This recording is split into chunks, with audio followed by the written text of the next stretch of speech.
Hey everyone, in this video I'm going to show you how to decrease piriformis tension and or pain associated to piriformis syndrome.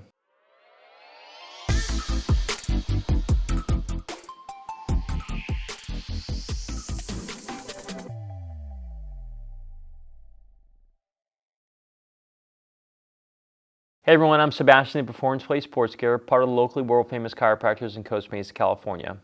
Please subscribe to the channel, like the video. We have a lot of other videos on piriformis remedies on our channel. Now, I'm going to show you two different variations of sleeping that generally works for people who are dealing with ongoing piriformis tension. I guess I should note beforehand what piriformis tension is, just in case everyone's wondering. It's usually deep ache into this area of my hip pocket glute area. Notice that it's not underneath the butt crease or what people call the sit bone. It is not on the crest of the hip. I'm not talking about lower back pain or SI joint, although some of you may be having associated problems or tension in these areas. And I'm not talking about growing pain in the front, all right? These may be other conditions, and we have references of these types of conditions such as sports hernias, hip impingement, labral tears, low back disc herniation. We have all these on our channel, so please subscribe and use the search bar for the associated problem that you're looking for. Now, we're going to use the pillow. Both of these don't work for everybody, and to be fair, when people are having really acute pain, some of these may not really work at all because it's like a fire that's burning. It's hard to douse out.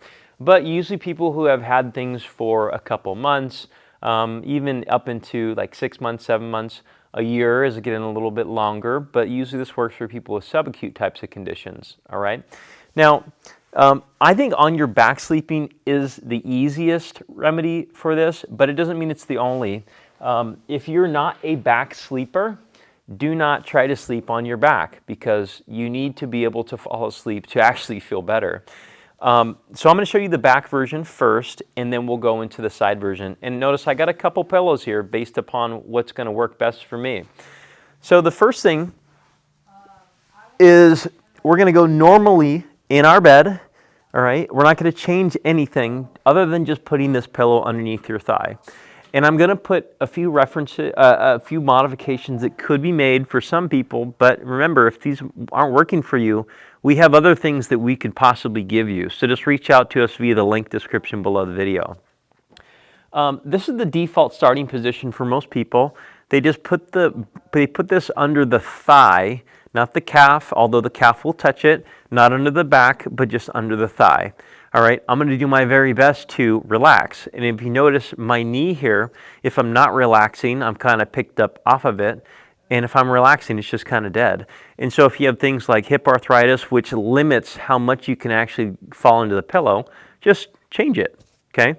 It doesn't have to be perfectly in this angle, but you try this, you might try this, you might try this, and you might find correlated foot positions such as foot out, foot in, foot down, actually work a little bit better for you.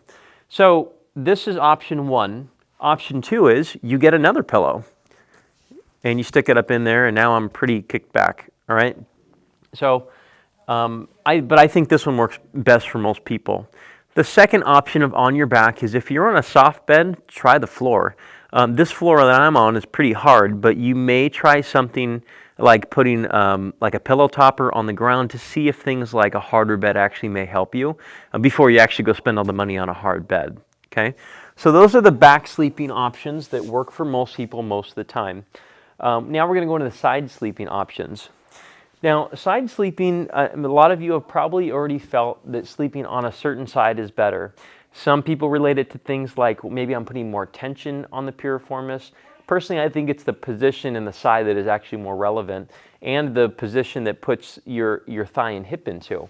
And so normally I'll have people, if they're having symptoms on this right side here, I'll actually ask them if they can lay with their right side up. And it may not be perfect, but it's a compromise, all right? Because if you can't sleep on your left side, but you prefer to, at least maybe sleeping on your other side or giving you a back option may actually get you to sleep a little bit. Sorry, I'm going to have a little bit of a mic issue here. So here's the first default position. Obviously, you situate your head however you want to. I'm going to put the pillow underneath my knee and my ankle. And so what this does is it limits how much flare and how much tilt happens at the hip, because as we notice, certain hip stretches and hip positions, the piriformis doesn't like, or at least for a little bit of time. And so doing something like so is a perfectly valid option, and if you don't put it around the ankles, you still have that kick and flare and so on. So this is the default starting position. Now, a lot of people that I know that we work with piriformis tension and syndrome, we find they said I can only sleep on one side and I can sleep with the side involved up. Perfect, sleep on your side, nothing wrong with it.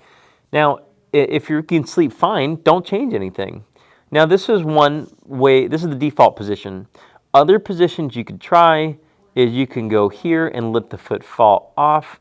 You can also go here and get a bigger pillow so it builds up slightly, obviously rest on it. I'm going to use my fist to simulate the other pillow and just let it relax. You may notice that actually pushing your body a little bit into a deeper crouched position actually works better, or actually moving your torso slightly forward.